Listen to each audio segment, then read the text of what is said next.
26 अक्टूबर 2023 की सुबह 12 ऑस्ट्रेलियाई दोस्त, 4 लड़कियां और 8 लड़के, उम्र 25 से 30 के बीच थी, एक छोटे डॉक्यूमेंट्री प्रोजेक्ट के लिए एक योजना के साथ तैयार थे।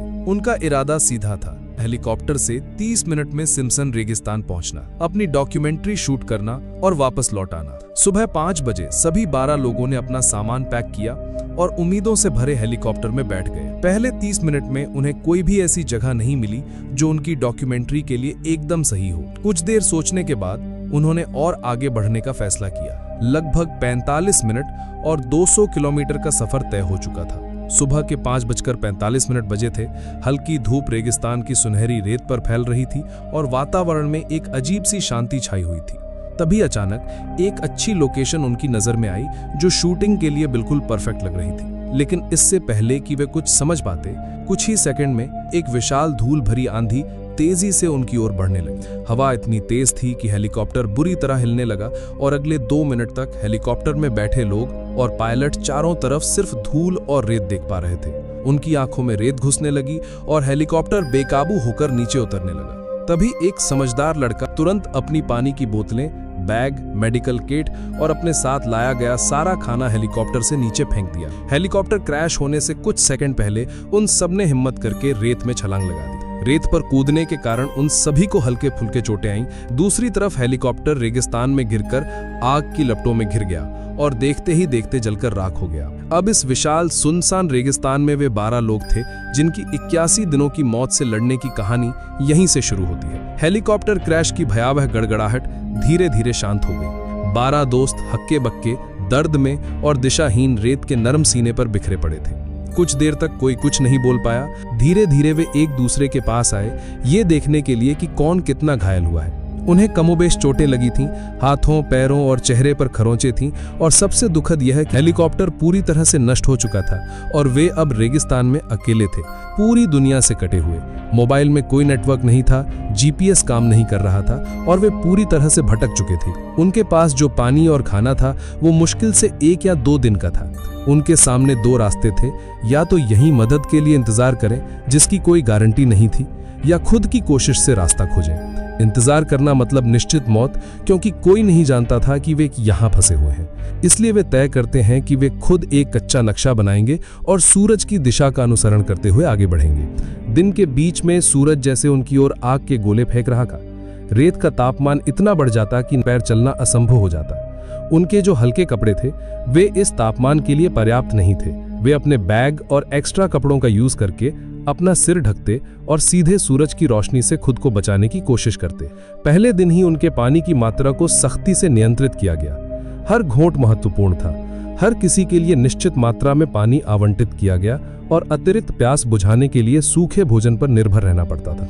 पहली रात वे रेत के गड्ढे खोदकर शरण लेते हैं, ठंडी हवा से बचने के लिए। रात होते ही रेगिस्तान का तापमान तेजी से गिर जाता है, जो दिन की गर्मी जितना ही असुविधाजनक होता है। सुबह 5 बजे सूरज उगने से पहले ही वे यात्रा शुरू कर देते हैं, क्योंकि दिन के समय चलना बेहद कठिन होता है। रेत के टीलों की बनावट और सूरज की गति को देखकर एक संभावित दिशा निर्धारित करने की कोशिश करते हैं। उनका लक्ष्य कोई संभावित पानी का स्रोत या बस्ती ढूंढना था। चारों तरफ सिर्फ रेत और रेत थी। कोई निशान नहीं, कोई पेड़ पौधे नहीं जिससे दिशा तय की जा सके। हर टीला एक जैसा लगता, जिससे रास्ता भटकने का डर उनके मन में बैठ जाता। वे पत्थरों से या रेत में निशान बनाकर रखने की कोशिश करते ताकि वापस आने का रास्ता ट्रैक किया जा सके, लेकिन कुछ देर बाद वो भी गायब हो जाता। दोपहर के समय उन्हें कुछ सूखे झाड़ियां दिखाई देती हैं। मार्क ने एक सर्वाइवल डॉक्यूमेंट्री में देखा था कि कुछ रेगिस्तानी पेड़ों की जड़ों से पानी इकट्ठा किया जा सकता है। वे कंटिन्यूअस सूखे पेड़ों की जड़ों को खोदकर थोड़ा रस निकालने की कोशिश करते, जिससे उन्हें थोड़ी राहत मिलती। शाम के समय जब वे एक बड़े रेत के टीले पर चल रहे थे, तभी जेसिका अचानक एक लाल पेट वाले काले सांप पर पैर रख देती है। सांप तेजी से जेसिका के पैर में काटता है और भाग जाता है। जेसिका के पैर से खून निकलता देख बाकी लोग डर जाते हैं। रिक, जिसे सर्वाइवल किताबें पढ़ने की आदत थी, वो तुरंत जेसिका के काटे हुए स्थान को साफ करता है और उसकी जांघ पर कसकर कपड़ा बांधता है ताकि जहर तेजी से ना फैले। उनके पास एंटी वेनम नहीं था, इसलिए वे लोकल तरीकों से जहर सोखने की कोशिश करते हैं। वे उस घायल जेसिका को कंधे पर उठाकर ले जा रहे थे।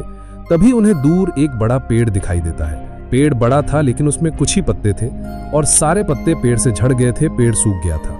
वे उस पेड़ के नीचे बैठते हैं क्योंकि उन्हें थोड़ी बहुत छाया मिल रही थी। 4 दिन में उनका पानी और खाना खत्म हो गया था और दिन में चलने की क्षमता उनमें नहीं थी। उन्होंने फैसला किया कि वे इस पेड़ के नीचे दिन बिताएंगे और खाने और पानी का इंतजाम करेंगे और रात में ही चलेंगे, क्योंकि दिन में वे 2 या 4 किलोमीटर से ज्यादा नहीं पल पाते थे और बार बार रास्ता भटक जाते थे। वे जितना भी चलते उन्हें कोई फायदा नहीं होता और ऊर्जा नष्ट होती। इसलिए उन्होंने फैसला किया कि दिन में आराम करेंगे, खाना और पानी ढूंढेंगे और रात में पूरी ताकत से चलेंगे। अगली सुबह दुखद रूप से जेसिका दम तोड़ देती है। सबकी आंखों में आंसू थे, लेकिन उन्हें आगे बढ़ना था। 5वें दिन के अंत में आकाश थोड़ा बादल भरा दिखाई देता है। उनकी आंखों में उम्मीद की एक चमक आती है, लेकिन कुछ ही देर में वो बादल उनके ऊपर से उड़कर चला जाता है। उनकी उम्मीदें यहाँ टूट जाती हैं। 6ठे दिन फिर से 2 लोग बीमार पड़ जाते हैं, साथ ही वे रास्ता भी भटक गए हैं। पानी और खाने के लिए वे फैसला करते हैं उन्हें एक स्थायी आश्रय की आवश्यकता है। वे टीलों के किनारे गुफा या रेत के नीचे अस्थायी आश्रय बनाने की कोशिश करते हैं, जो उन्हें ठंडी हवा और भविष्य के संभावित तूफान से बचाएगा। रेत और कपड़ों का उपयोग करके वे एक छोटा आश्रय बनाते हैं। इस गुफा में अपना आश्रय बनाकर 2-2 की टीम बनाकर भोजन और पानी की तलाश में निकल जाते हैं। जिनके पास पानी कैसे प्राप्त किया जाए उसका ज्ञान था, वे पानी की तलाश में गए, और जिनके पास ये ज्ञान था कि रेगिस्तान में कौन से पेड़ हैं जिनके फल खाए जा सकते हैं जो जहरीले नहीं हैं, या पेड़ों से जो रस निकलेगा उसे पीकर जीवित रहा जा सकता है, वे उन पौधों की तलाश में निकले। रिक और सारा, जिन्होंने सर्वाइवल डॉक्यूमेंट्री में देखा था कि कुछ विशिष्ट चट्टानी संरचनाओं या सूखे नदी तल के नीचे भूमिगत जल पाया जाता है, वे उस तरह के लक्षण ढूंढने लगते हैं और एक पथरीले इलाके में कुछ पुरानी चट्टानी संरचनाएं पाते हैं। कई घंटों की खुदाई के बाद उन्हें एक गीली मिट्टी की परत मिलती है। सावधानी से खुदाई करके वे थोड़ा पानी इकट्ठा करते हैं, जो मिट्टी रहित ना होने पर भी पीने योग्य है। ये खोज उन्हें मरने से बचाती है। ये पानी उन्हें लगभग 2 दिन चलता है। रेगिस्तान में स्थित कैक्टस से लेकर विभिन्न वन जंगल के पेड़ पौधे, फिर घास फूस, इन सबका वे भोजन के रूप में उपयोग करते हैं। इसके अलावा रेगिस्तान में छिपे हुए जानवर, सांप और अन्य इत्यादि जानवर जो रेगिस्तान में पाए जाते हैं, उनका शिकार करना शुरू कर दिया। 4 दिन उस गुफा में बीत गए। 2 लोगों का शरीर और खराब हो गया था और 10 दिन में वे भी दम तोड़ देते हैं। कुल मिलाकर 9 लोग जीवित बचे। वे फैसला करेंगे कि यहाँ रहने से उनकी मौत निश्चित है, इसलिए चाहे जितनी भी कठिनाई हो वे पैदल ही पार करेंगे। उनका हर दिन का खाना लगभग खत्म हो रहा था। उन्होंने फैसला किया कि आज कुछ ज्यादा खाना इकट्ठा करेंगे ताकि 10 दिनों तक चलाया जा सके। इसलिए वे फिर से खाना ढूंढने निकल पड़े। कुछ खाना और कुछ पानी उन्होंने इकट्ठा किया। छोटे छोटे पेड़ पौधों को निचोड़कर उन्होंने पानी इकट्ठा किया, जो 2-3 दिन चलेगा। 10वें दिन रात में वे अपना सामान लेकर निकल पड़े। वे रास्ता भटक गए थे। कोई नहीं जानता था कि वे कहाँ जा रहे थे, बस सीधे चलते जा रहे थे। उनके दिमाग में एक ही बात चल रही थी कि दिन में खाना ढूंढेंगे, एक गुफा का उपयोग करके दिन बिताएंगे और रात में पूरी गति से चलेंगे। दल की जिम्मेदारी एक व्यक्ति पर थी, बाकी लोग उस पर विश्वास करते थे। वे एक छड़ी और पत्थरों की मदद से एक प्राकृतिक घड़ी बनाते हैं, जो सूरज की स्थिति देखकर समय का अनुमान लगाने में मदद करती है। ये उन्हें अपनी दैनिक गतिविधियों की योजना बनाने में और समय का एक विचार देती है। दिन 20, एक सुबह उन्हें कुछ पशुओं के पैरों के निशान दिखाई देते हैं। वे अनुमान लगाते हैं कि ये पैरों के निशान रेगिस्तान के किसी जानवर के होंगे, इसलिए वे उन पद चिन्हों का पीछा करते हैं और एक पास एक गड्ढा पाते हैं। जब वे उस गड्ढे को खोदते हैं तो उन्हें एक प्रकार का जानवर मिलता है जो रेगिस्तान में पाया जाता है। वे उसे निकालकर धूप में पकाकर खाते हैं। दिन 23, एक दिन उन्हें दूर एक छोटे समूह में कंगारू दिखाई देते हैं। कंगारू आमतौर पर पानी के पास रहते हैं, इसलिए वे कंगारुओं का पीछा करने का फैसला करते हैं। ये उनके लिए बड़ा अवसर था। उनमें से कुछ लोग शिकार करने की कोशिश करते हैं। वे पत्थर और लाठी का उपयोग करके कंगारू को रोकना चाहते हैं, लेकिन कंगारू तेजी से भाग जाता है। कंगारू शिकार में विफल रहने पर वे छोटे जानवर जैसे रेगिस्तानी सांप या छिपकली या शिकार करने की कोशिश करते हैं। दिन का तापमान 50 डिग्री सेल्सियस से ऊपर चला जाता है और रात का तापमान लगभग 0 के करीब गिर जाता है। यह अत्यधिक तापमान परिवर्तन उनके शरीर को और कमजोर कर देता है और उनकी नींद खराब कर देता है। दिन 50, कठिन वास्तविकता के बीच भी रेगिस्तान का रात का आकाश उनके मन में कुछ शांति लाता है। लाखों तारे और मिल्की वे उनके मन में प्रकृति की विशालता और अपनी क्षुद्रता का एहसास कराते हैं। अगले दिन सुबह जब वे रेत पर चल रहे थे, तभी एक भयानक तूफान शुरू हो गया और उस तूफान में वे सभी एक दूसरे का हाथ पकड़े हुए थे। तूफान उन्हें लगातार 2-3 घंटे तक उड़ाता रहा। तूफान उन्हें ऐसी जगह पर ले गया जहां चारों ओर रेत ही रेत थी और रेत के तूफान में लोग रेत के अंदर धंस सकते हैं।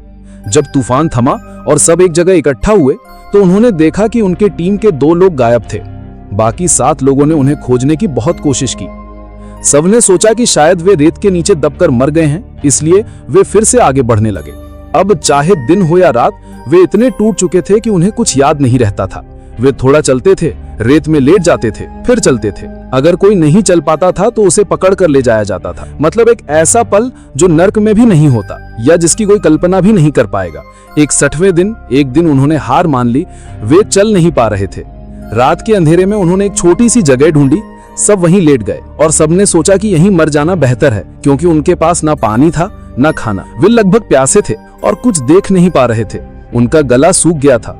उन्होंने सोचा कि शायद ये रात उनकी आखिरी रात है। इस रात के बाद और कोई रात नहीं आएगी। वे सो गए। लेकिन उस दिन ऐसा हुआ, सुबह अचानक बारिश होने लगी। पहले तो वे उठे और सोचा कि ये उनके मन का भ्रम है, लेकिन वे समझ गए कि ये बारिश का पानी है। वे जी भरकर पानी पिया और उनमें हिम्मत आ गई। वे चलने लगे। साथ में कुछ पानी जमा कर लिया जो उन्हें 4 से 5 दिन चलाएगा, क्योंकि उन्होंने अपने बैग में कुछ बोतलें रखी थीं।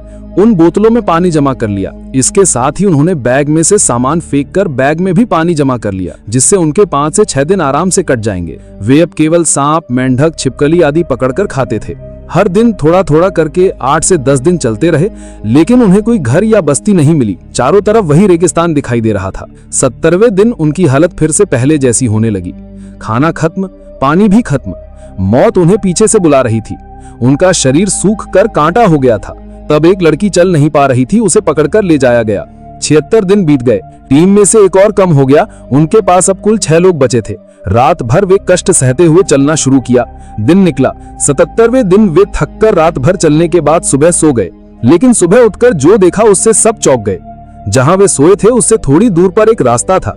ये रास्ता आगे बढ़ रहा था। इस रास्ते पर गाड़ियों के टायरों के निशान थे। तब वे समझ गए कि वे बहुत करीब पहुंच गए हैं। तब वे अपनी पूरी शक्ति से चलना शुरू किया। लगातार 2 दिन उस रास्ते पर चलते रहे और वे एक गांव में पहुंचे, एक आदिवासी गांव में। जब वे गांव में पहुंचे तो गांव के लोगों ने उन्हें देखकर समझ लिया और तुरंत उन्हें पानी दिया गया।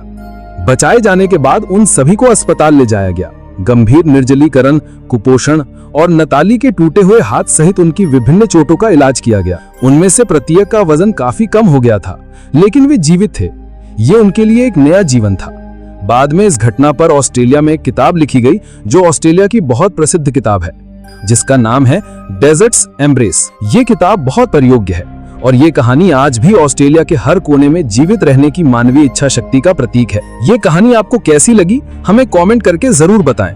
और हाँ, अगर ये वीडियो आपको पसंद आया हो तो इसे लाइक करें, दोस्तों के साथ शेयर करें